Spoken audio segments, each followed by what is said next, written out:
What's up, everybody? Welcome back to Pens and Tea. My name is Carrie, and today we're going to be chatting about the TWSBI Diamond 580 ALR. A very lengthy name. If you check the back catalog of my videos, you know that I've pretty much done every TWSBI pen that there is, except for the ALR. So we're crossing that off now. The very first TWSBI, I believe, that I ever purchased was the Diamond 580, but it was in the orange finish when they started coming out with the special edition colors, which they've just continued doing since, so they're not really special anymore, but that's neither here nor there. I've used pretty much every TWSBI there is now, so I'm pretty confident every time I get a TWSBI I know what to expect. But I will say, as far as any TWSBI that they make, this is my favorite body. I love the construction of TWSBI pens. They're super well built. I do have a problem with their feeds. They perform fine, their feeds. That's no problem. It's just that they're really brittle. So if you do want to remove the nib and feed, you have to be exceptionally careful with the fins because they're very, very, very easy to bend and break and snap and all that good stuff. So if TWSBI ever fixes that and makes their feed system not so brittle, then I think this would basically be the perfect pen for how it's built. But let's chat about the pen itself. So much like the Diamond 580, the not all version, all just means aluminum. So it basically means that all the blue parts here, because I have the navy finish, all of the blue parts are aluminum. And in the non-AL version of the Diamond 580, they're plastic. So you start off with the TWSBI logo. Then you get the little texturized metal here, and this is why there's an R after the AL, just differentiating it from their regular one, because up here and on the grip section there is texturized aluminum. So yeah, I think they did that to try and stop the grip from being slippy. If you have a problem with metal grips, I never have. I've got very dry hands, so I've never really had a problem with them. But I mean, these are so finely tuned that I don't really feel a ton of them. And I haven't noticed it making any difference whatsoever to my grip. Again, never had a problem with the old ones, so to me that's kind of a moot point. But the rest of the cap, you've got the clip here. Pretty standard stiff clip around the center band. You have TWSBI, and on the back it says Diamond 580. And on the inside you get a smoky looking seal that seals up the nib and feed. Comes down into basically a straight shot of a plastic body, very well built, with some texture along the barrel. It's not really a straight down thing. It's almost like a diamond where it kind of starts pointy, comes out and points again. And then you have the piston knob at the top here. So it's a pretty straight shot. Unscrew it to reveal the nib section, grip section. It tapers down pretty much until you get to this end of the little gnarled parts, and then it flares out so that you don't slip, essentially. And then it has the plastic feed here.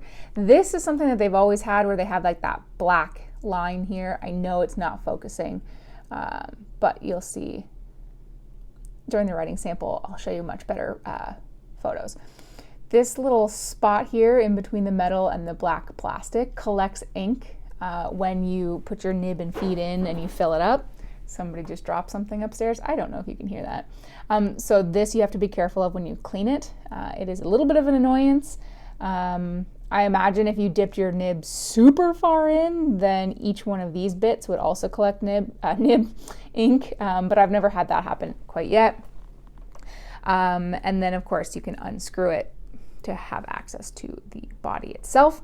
As far as posting goes, not really. It posts very shallowly. It becomes super long and unwieldy. This pen has a decent amount of weight to it already just because of the aluminum, which isn't very heavy.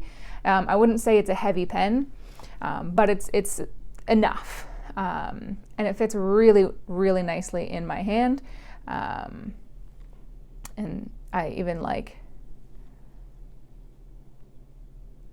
the way that it feels. I kind of like this material. I know a lot of people don't, but I do. So I know a lot of you every time, sorry, my computer is about to go to sleep and I don't want it to. I know a lot of you are probably like, Carrie, we know that you don't really have a thing with TWSBIs. You don't really like it. Why do you keep buying them? Well, one, because I separate my own opinions from the quality of the pen when I do these reviews for you, because I know that these are dynamite pens and most people love them, and I do recommend them. Spoiler for the end. But two, I'm starting to come around on them. They will never be my favorite, I think, but I've been playing around with modifying a little bit, opening up the tines. I even opened up the feed a little bit to make it a little bit more of a wet writer. And I do appreciate that much more. I don't think I'll have a bunch of TWSBIs in my collection. I will likely sell every TWSBI I own, but keep this one. Because again, spoiler for writing, I like it. So yeah, why don't we actually just get right into the writing sample? As promised, slightly better vantage points here of the pen itself. I really like the look of the pen. It's nothing fancy, nothing outstanding. Like it doesn't blow my mind, but I think it stands out and it is very, very recognizable as a TWSBI pen. Steel nib. This is a fine nib. This is TWSBI's size 6 nib. So if you have like a TWSBI Swipe or something like that, or TWSBI Classic, that is their smaller version. But I quite like the look of the pen. And I do like that you can unscrew and maintain the piston unit yourself, because they do give you the wrench and the silicone grease to do that. So I'm going to put the cap aside here. I'm going to bring out my Galen Leather Tomoe River notebook. And let's write.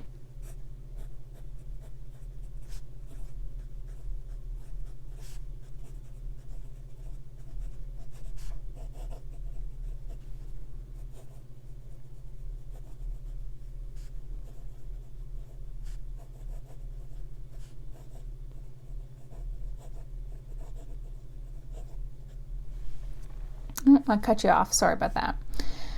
So, the proverbial quick brown fox jumps over the lazy dog. Again, fine nib, steel.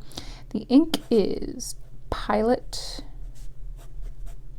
Hiroshi Zuku. Shoot, how do I spell this? Sakushi, I believe is how you spell it. Let me double check actually. Nope, I forgot a second U. Well, this is the ink that's in it. I purchased this one because it was discontinuing and I thought, why not? So the nib itself, really smooth. I'm actually impressed. I really haven't done anything to this nib other than just separate the tines a little bit because it was a little bit tight. Now I purposefully put the Pilot Hiroshi Zuku ink in here. I usually put either Pilot Hiroshi Zuku or like Diamine, any ink that is slightly on the wetter side, just to help out the TWSBI, because it is a drier writing pen in my experience typically, which I don't like, but I know a lot of people do, and that's purely a preference thing. So I've got to really stop bashing it for that, because that is a preference thing and it can be changed. but it's very, very smooth. I like the crisp line of the fine line. I like it quite a bit, actually. Reverse writing is very scratchy, and apparently I just picked up some paper fibers trying to do that. So let's see if I can pick them out. Very scratchy. Do not recommend doing that. No real line variation. Like, you get a little bit more with the size 6 than you do the 5, but it's a very stiff nib. You're not really going to be able to do much with it, but you can get a smidgen if you like every once in a while, but I don't recommend. As far as hard start, skips, or anything like that, I've never once had a problem with TWSBI for doing that. Like I said, their feed is reliable. It's just not very pliable. I wanted to rhyme there. It's just really brittle, so you've got to be really careful with the feed. But I'm very pleased with this pen. Like, way more pleased than I was expecting. I think if this is the kind of experience that I had every time with the TWSBI, then we wouldn't have had to have beef for so many years. So do I recommend it? Yeah, I do. I would recommend, to be honest, getting one sooner rather than later, only because, like everything in this world, the prices are going up. When I first bought my TWSBI back in 2014 to now, it's like up almost $30 for what you get, and the pen is the exact same pen. So I would recommend picking one up if you want to. But yeah, so if you like this video, hit that like button. Yeah, can you see my other thoughts here? If you like the video a lot but haven't done so, do hit subscribe. New videos come out every Monday and Friday. Also, check the link down below for my Patreon account. Every one of you who support me there, you are dope. I love you faces, as Philip DeFranco would say. And yeah, as always, I'll see you next time. I appreciate you, and have a great day. All right, my beautiful patrons, thank you all for your support. If you have recently supported me as a VIP patron or above and don't see your name, don't fear. This was recorded February 26th, so it will be there as soon as I can get it updated. So we have our ultimate human is Daniel Roddy, and for my VIP fans, we've got Elizabeth, Glenn Kelly, Joan Worthman, Brian Hunter, Aaron C., Luna Wolf Games, Bobby A. Bailey, Stuart Riley, Ute Cruiser, Victor Portugal, Bass, Weilei Chang, Brian La, Lucas Bell, Aubrey Madcore, Marissa Calvo, Eric Lineman, Jessica Chow, Stephen Baldwin, Carol Lowry, Michael Simon, Sean Sturdy, Susan Barrier, Catherine Molina, Robert Myers, Bianca Andrews, Bill Pemberton, Jennifer Galfie, Karen Epstein, Lucy Peralta, Gretchen Peters, and digitaltent.tech. For those who are not VIP tier or above, it does not matter. I still appreciate that you're here and that you make all of the difference. I appreciate you all, and I'll see you next time. Bye.